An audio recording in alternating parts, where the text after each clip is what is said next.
नमस्कार।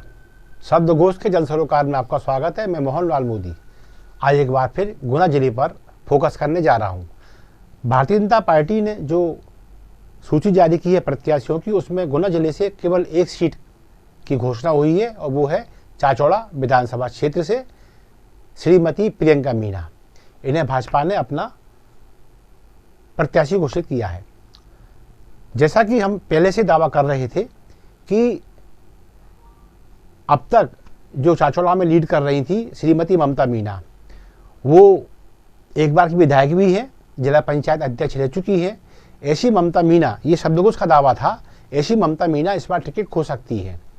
उनकी जगह ये टिकट अब प्रियंका मीणा के हाथ में जा रहा है और ऐसा ही हुआ, यानी शब्दकोश की खबर प्रमाणित सिद्ध हुई।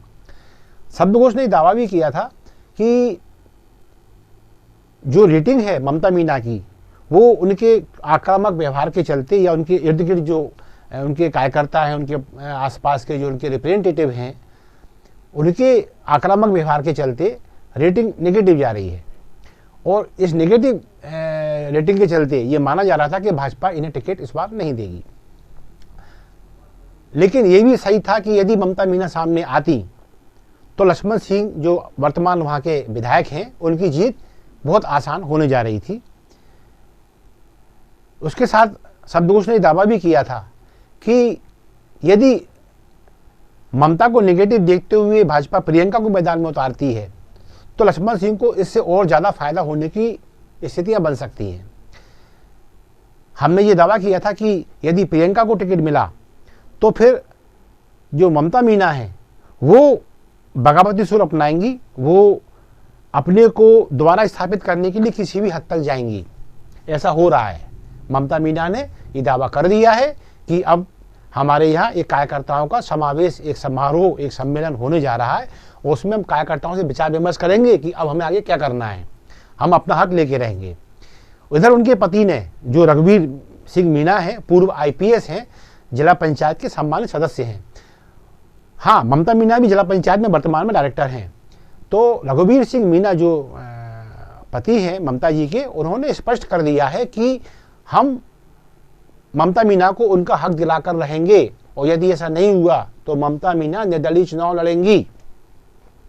तो ये वो स्थिति बन गई है जब हमने कहा था कि यदि प्रियंका सामने आती हैं तो फिर लक्ष्मण सिंह को अतिरिक्त लाभ पहुंचने वाला है। वो कैसे कि यदि ममता मीणा बगावती तेवर अपनाती हैं और बागी प्रत्याशी बनती हैं तो फिर यहाँ जो वोट है भाजपा का, वो कटने वाला है और भाजपा का वोट कटने से इसका लाभ और अधिक स्तर पर फिर इनको मिलने जा रहा है। किनको? लक्ष्मण सिंह जी को। इसलिए मैंने ये दावा किया था शब्दकोश ने कि प्रियंका मीणा भी होती है प्रत्याशी तो लक्ष्मण सिंह को अतिरिक्त लाभ मिलने जा रहा है और वो दिखाई देने लगा है। अब सवाल ये उठता है कि ये टिकट पहले क्यों डिक्लेयर हुआ चाचौड़ा का? भाई, गुना में तो अभी 3 सीटें और हैं, राघवगढ़, गुना और बमौरी। तो कहा यह जा रहा है, या जो आकलन है वो यही है कि यहाँ कांग्रेस का प्रत्याशी क्लियर है। कौन? श्री लक्ष्मण सिंह जी। तो जब यहाँ सब कुछ क्लियर है और अपने को यहाँ विकल्प देना ही है ममता मीणा का, तो भाजपा ने ये सोचा कि क्यों ना प्रियंका को क्लियर कर दिया जाए फिर, ताकि उनको 2-3 महीने काम करने का अवसर भी मिल जाएगा। लेकिन ये बात राघवगढ़ पर ही लागू होती है, क्योंकि राघवगढ़ में भी ये लगभग तय माना जा रहा है कि आगामी जो टिकट कांग्रेस का मिलने वाला है वो उसके पात्र या योग्य व्यक्ति कांग्रेस की नज़र में या किले की नज़र में वो जयवर्धन सिंह है। जयवर्धन सिंह वर्तमान विधायक राघवगढ़ के और पूर्व कैबिनेट मंत्री मध्य प्रदेश शासन के। तो यदि वहाँ भी क्लियर था तो भाजपा ने वहाँ क्लियर अपना आदमी क्यों नहीं किया? तो उस बारे में तर्क यही है और यही निकल के सामने आ रहा है कि स्थानीय स्तर पर भाजपा अभी तय नहीं कर पाई है कि किसी टिकट दिया जाए जो जयवर्धन सिंह को बांध ले, जो दिग्विजय सिंह को बांध ले, जो लक्ष्मण सिंह को बांध ले। क्योंकि राघवगढ़ एक ऐसा केंद्र है, यहाँ से बहुत सी चीज़ें अब केंद्रित होने वाली हैं।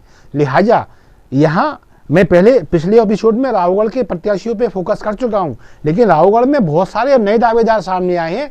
तो राघवगढ़ का एक मैं एपिसोड अलग से देने वाला हूँ, इसलिए यहाँ फोकस मेरा सिर्फ जयवर्धन सिंह जी पर है कि वो कांग्रेस की ओर से क्लियर है, लेकिन भाजपा की ओर से आदमी क्लियर इसलिए नहीं हो रहा है कि भाजपा वहाँ एक मजबूत घेराव के साथ सामने आने वाली है। ऐसा माना जा रहा है कि वहाँ किसी स्टार को उतारा जा सकता है।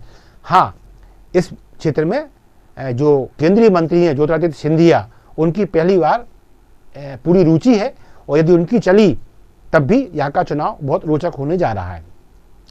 अब गुना की ओर आते हैं तो टिकट गुना में भी बहुत क्लियर है स्थिति। वहाँ गोपीलाल जाटव पूर्व राज्य मंत्री है, 7 बार के विधायक हैं, इसके बावजूद भी और सिटिंग एमएलए हैं गुना के, फिर भी उनको टिकट वहाँ पे क्लियर नहीं हुआ, उनका नाम सूची में पहली में नहीं आया। तो इसका मतलब क्या है कि उनके नाम को लेकर असमंजस की स्थिति है और शब्दों से पहले भी कह चुका है कि उनको लेकर असमंजस बन सकता है। टिकट मिलेगा नहीं मिलेगा ये भाजपा के ऊपर निर्भर करता है, लेकिन जो रेटिंग नीचे से आई है वो यही आई है कि गोपीलाल जी जनता की अपेक्षाओं पर खरे नहीं उतरे, क्योंकि वो अशिक्षित है, साक्षर हैं लेकिन अशिक्षित है। इसके कारण वो जिला स्तर के जो बड़े प्रोजेक्ट हैं उन पर फोकस करने में अपने को असमर्थ पाते हैं और वृद्धावस्था के चलते उनकी कार्य क्षमता थोड़ी कम हुई है। तो जिला मुख्यालय पे वो अपेक्षाकृत अधिक सफलता प्राप्त नहीं कर पाए विकास कार्यों को लेकर।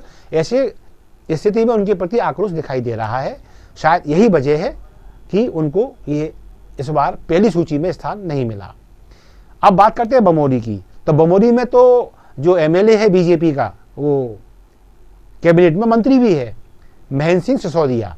महेंद्र सिंह सिसोदिया का नाम भी पहली सूची में आना ना आना ये तय करता है कि वहाँ भी हरी झंडी क्लियर नहीं है, क्योंकि उनके बारे में ये कहा गया कि विकास को लेकर तो ठीक है, गति अच्छी रही, लेकिन उनके इर्द गिर्द जो घिरा रहा लोगों का, उनके इर्द गिर्द जो नौकरशाह उनके चहेते, कुछ उनके लंगोटिया यार भी हैं और उनके मित्रता में भी आते हैं, उन लोगों ने जो आर्थिक शोषण किया है भाजपा के कार्यकर्ताओं का कह लें या जो मतदाता हैं उस क्षेत्र के या फिर मध्य प्रदेश के, क्योंकि मंत्री का प्रभाव क्षेत्र थोड़ा बड़ा रहता है, तो लोगों के व्यक्तिगत कार्यों को साकार रूप देने में जो उनका आर्थिक शोषण हुआ है, दावे किए गए हैं कि हाँ कुछ लोगों ने मंत्री जी की आड़ में वसूली की है, वो अब खुल के मैदान में घूम रहे हैं। ये एक कारण है। बाकी तो वनों की कटाई, ऐसे अनेक मामले हैं जो उनको नेगेटिव ले जा रहे हैं और यही कारण है कि वहाँ उनकी घोषणा अभी नहीं हो पा रही है। लिहाजा भाजपा वहाँ विकल्प देने की स्थिति में आ सकती है। अब यहाँ क्या हो रहा है, गुना और बमोरी ये एक दूसरे की प्रत्याशी को लेके विनिमय अवस्था पैदा कर सकती हैं। देखने में ये आ रहा है कि यदि जो महेंद्र सिंह सिसोदिया हैं बमोरी के विधायक वर्तमान में, वो सिंधिया खेमे के हैं, यदि उनको बदला गया तो अगला प्रत्याशी वहाँ पे संगठन खेमे का आने वाला है। संगठन का व्यक्ति वो कोई भी हो सकता है। कई नाम मैं पहले जो मैंने एपिसोड दिया था बमोरी का उसमें बोल चुका हूँ।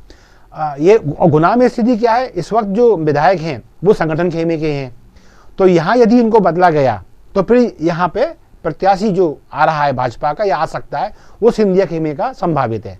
तो यानी कुल मिला के इससे क्या है कि व्यवस्था जो है वो अस्त नहीं होगी, संतुलन बिगड़ेगा नहीं। और पार्टी और सिंधिया इस प्रयास में लगे हुए हैं कि यदि विकल्प मजबूत मिलते हैं तो फिर यहाँ पे बदलाव संभावित है। टिकट बदलेंगे ये गारंटी नहीं है, लेकिन यदि विकल्प ठीक मिले और दिख भी रहे हैं तो फिर टिकट परिवर्तित हो सकते हैं। तो ये रहा गुना जिले का एक सीमित विश्लेषण। हाँ, गुना, राघोगढ़, बमोरी में कुछ नए नाम आए हैं पिछले एपिसोड की अपेक्षा, उनको समाहित करते हुए बहुत जल्दी इन क्षेत्रों को लेके नया एपिसोड लेके सामने आऊँगा। तब तक के लिए आज्ञा दीजिए। नमस्कार, जय हिंद। और हाँ, हमारे जो शब्दाकोश के जो कंटेंट हैं ये बड़े प्रामाणिक होते हैं। शब्दकोश जमीनी तैयारी करता है, अध्ययन करता है, उसके बाद खबर को जारी करता है। यही कारण है कि हमारे कई दावे सच्चे सिद्ध होते हैं, प्रमाणित सिद्ध होते हैं और उनको आप व्यापक रूप पर साकार होते देख सकते हैं, जैसे चाचौड़ा में देखने को मिल रहा है। जो शब्दकोश कहता है वो बाद में वहाँ देखने को मिलता है। ये अन्य क्षेत्रों में भी आपको देखने को मिलेगा। तो मेरा आप सभी से निवेदन है, हमारे कंटेंट यदि आपको पसंद आते हैं प्लीज़ प्लीज़ प्लीज़ उन्हें लाइक अवश्य करें, उन्हें शेयर करें और हाँ, शब्दकोश को सब्सक्राइब करना ना भूलें। धन्यवाद, जय हिंद।